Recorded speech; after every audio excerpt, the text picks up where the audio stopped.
Assalamu alaikum wa rahmatullahi ta'ala wa barakatuh. Welcome back to my channel. Today we're going to be doing the next episode and I'm going to introduce a question for you. So we're going to be doing question 8 and this is episode 8. So for this video, the question we have is f of p equals e to the p multiplied by p plus p root p plus p root p. So this is it. So basically this is the function that we need to differentiate. Function to be differentiated. So the thing you need to know about this is basically that when you have this function that you need to differentiate, you have to think, what differentiation rule am I going to apply to this particular function in order for me to properly differentiate it, right? So basically what you're going to use is a product rule, as per the fact that this is episode 8 of product rule. That's one, obviously, but the other reason is because you have two subfunctions multiplied by each other. In this case, we have this subfunction e to the b. So this is subfunction 1. And then the second subfunction is this subfunction 2. So therefore, when you have two of this and they are multiplied by each other, then you know you have to apply the product rule. Now, if one of the subfunction was a constant, say like 2, and we had the function to be the entire function to be 2e to the p, we're not going to apply the product rule because what we have here is not two subfunction, it's just one function. So because you have a constant multiplied by a particular, like in this particular case e to the p, but now in this case we don't have a constant. P plus p root p is not a constant, so therefore, there are two independent subfunctions that are multiplied to each other to make a bigger function, and that bigger function is what we have to differentiate. And because we have to differentiate the bigger function, we are going to have to apply product rule to be able to differentiate two subfunctions multiplied by each other. So now, let's go into product rule. Generally, product rule is basically using p as the variable. Because we're using p as the variable in this case, or p is the variable in this case, we're going to replace using x all the time. Instead, we're going to use p. So in this case, differentiating the function with respect to p, because p is a variable, so we differentiate f of p. This is what we're supposed to get, the derivative of the first subfunction. So in this particular case, we're going to call it f of p. We're going to start with a general statement before we start solving the particular question given. So we're going to do the derivative of the first subfunction multiplied by the second subfunction derived plus the derivative of the second subfunction, which is g of p, multiplied by the first subfunction f of p. When we do the derivative of the first subfunction multiplied by the second subfunction that is not derived, plus the derivative of the second subfunction multiplied by the first subfunction, and that's about it. So now that we have that, we're going to now determine what f of p is and what g of p is. In this particular case, f of p here is, sorry, not p of f. F of p here, let me use blue because blue is gorgeous. F of p here is e to the p, so it's this one, is a subfunction, and g of p here is basically the second subfunction, which is p plus p root p. Now, I want to mention something that I haven't said here in this video, but if you've been watching my entire series, you would have probably heard me talk about it. So, in product rule, me saying the first sub function is e to the p and the second sub function is this one in the second position, which is p plus pe to the p.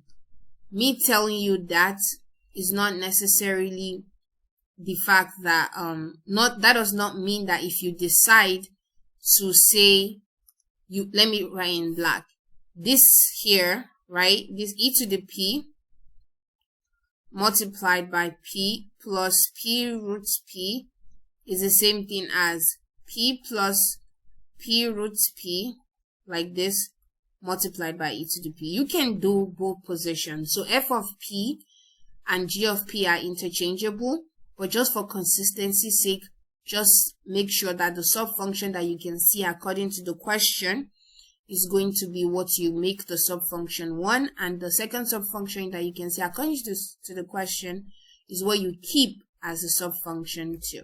I hope that you understand what I just did, and if you don't, please rewind, go backwards and listen to me explain it to you again. Now that we've done f of p, g of p, now let's do the derivative of f of p, right? By the way, this can also be known as f of f prime of p, okay? You can also call this f prime of p, but I want to use d/p. But in case your teacher does f prime of p, or he writes it this way, f of p, everything in bracket prime, they're basically saying the same thing. It's the same way for you to all three ways are ways for you to say that write a statement that you're deriving something, okay? Very important. So here you have e to the p, and that is basically your answer. Or yeah, that is because when you differentiate a constant that is raised to the power of a variable, you're gonna get it. E by itself is when you go on online, check Google, what is the approximate value of e is approximately like 2.7, and 2.7, for example, raised to the power of p is just going to be 2.7, because when you differentiate a constant raised to the power of a variable, right, like in this case, a variable that doesn't have any like power or anything like that, this is what you're gonna get. So you're just going to get the same exact thing. So the differentiation of e to the p is just e to the p, just like the differentiation of e to the x is e to the x. So that's it. That's just one thing you need to know. So that's done. Now we go to this part, and this is where the work is. So g of p, differentiating with respect to p. So that's just going to be this. First, before we can do this, I need you guys to understand this. You see p root p, p and p are variables, and the first p has a power of 1. The square root of p has a power of half. So let me do this first. So d/p, we're not going to differentiate it yet. I want you guys to understand the math behind this. So p plus p, so you have the power of this first p as 1. So multiplied by, so p multiplied by root p is basically what it is. P multiplied by root p, that's what it is.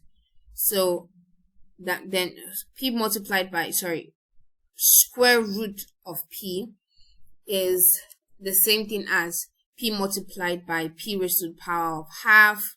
So in this particular case, what you're supposed to do is whenever you have the same base but different powers, you're going to keep the base consistent, right? But you're going to add up the powers. So let's go to the next page and quickly do it.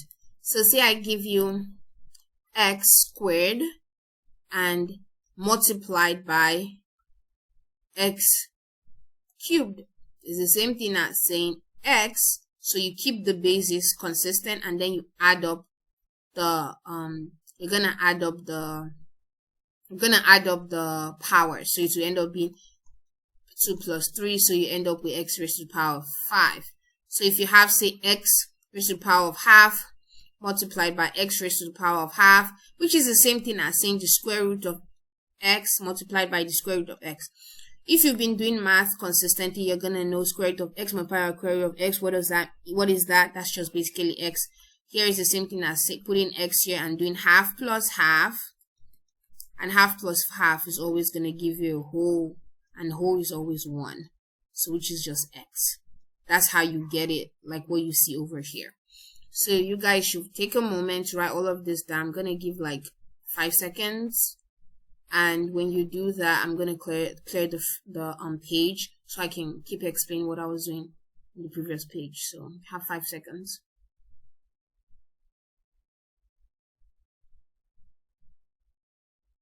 Okay, time's up. So let's go to the next page. So you have p plus what they call it, p plus p raised to the power of 1 multiplied by p raised to the half.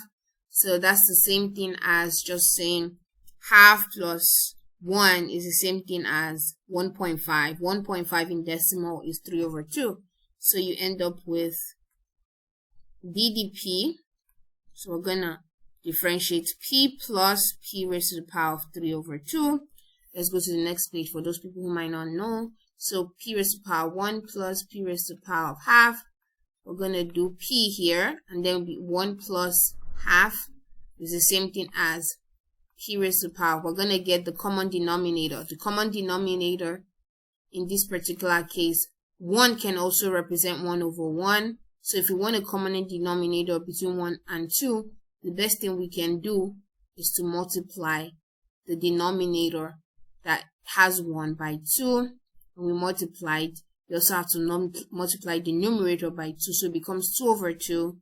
So you end up with 2, because we're looking for a common denominator in this case. So 2, then 2 times 1 is 2, 2 plus 1 is 3. So we end up with p 3 raised to the power 2. This is just what they call like LCM, least common multiple, is what you're going to use, and that's what we did. So yeah, common denominator style, just multiply whatever the common denominator we want it to be, multiply the one that we're trying to transform it into, multiply the numerator and denominator by the common denominator that we're trying to achieve. So that's what we did here. I'm going to clear the frame again. So yeah, so now let's go to the next, go back to the first page. So we have this now. So let's go now to next page. So f of p is e to the p, d of p, right, of f of p, sorry, ddp of f of p, so differentiate of that is also going to be e to the p. Okay, that's what we're doing. Now g of p, we said it was p plus p root p, and then ddp of g of p, we're yet to differentiate that, so that's going to be differentiating dd of p of p plus p 3/2. So let's differentiate, right? We're going to use the power rule in this case. So when we're differentiating, what is the differentiation of p? P in this case is the variable, just like differentiation of x is 1. In this case, differentiation of p is going to be 1 because p is the variable. So that's that one. And then what's the differentiation of p raised to the power of 3/2? We're going to apply the power rule. If you guys have not seen my videos on power rule, I have very good videos on power rule. You guys can check that out. I'm going to put it in the description box this below. So if you are struggling with power rule and you need a good refresher, I made it into series from, like I did, product rule, chain rule, and all the other rules that I've taught so far on the channel. So you guys can go check it, inshallah. May Allah make it easy. Amin, amin, ya Rab. So you're going to drop this down. So that will be 3/2. Drop that down. P, because it's power rule, so we're going to drop down the power, right, and make it the coefficient of the variable, and then decrease this power by 1. So 3/2 minus 1. So this is going to be it. That'll be 1 plus 3 over 2. So that's the same thing as 3 over 2. 3 over 2 minus 1 is the same thing as saying 3 over 2 minus 2 over 2, because like I explained, the common denominator. In that case, you're going to have 1 plus 3 over 2. Sorry, 3 over 2, not 3 over p. 3 over 2 p raised to the power of 1/2. Now, our work is done. And I'm going to basically put everything that's important to us from all of this information that is going to be going to the next page so we can apply the product rule.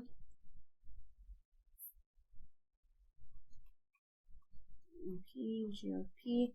So everything in red is what is important for you to know. Everything else in blue is just basically how we got there. So if you look at the previous page, we see that this is what we have, and we have the product rule written. So I'm going to rewrite that, and you have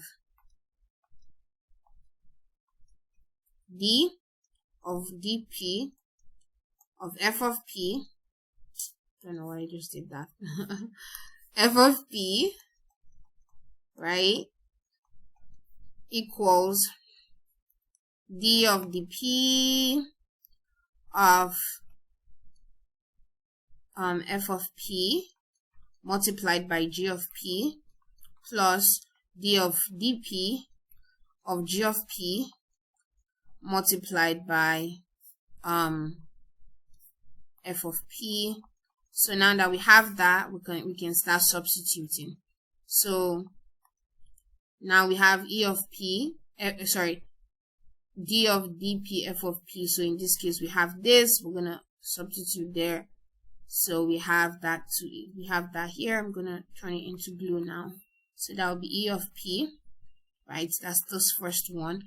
Then multiplied by g of p. What is g of p from the previous page? G of p is p plus p root p. So that will be p plus p root p. So multiply both of this together, plus d of dp of g of p. That will be 1 plus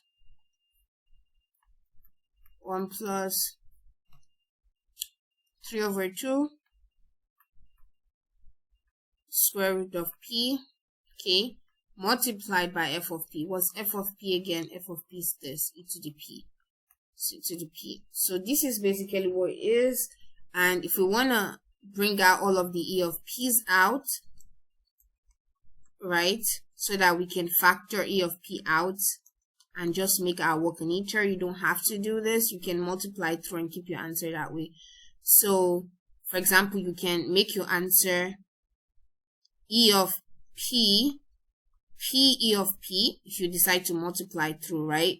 I'm also going to do what we're going like if you wanted to factor, multiplied by p e to the p root p plus e of p, okay, multiply this one too, and plus 3 over 2 e to the p root p, okay, voila, that's it.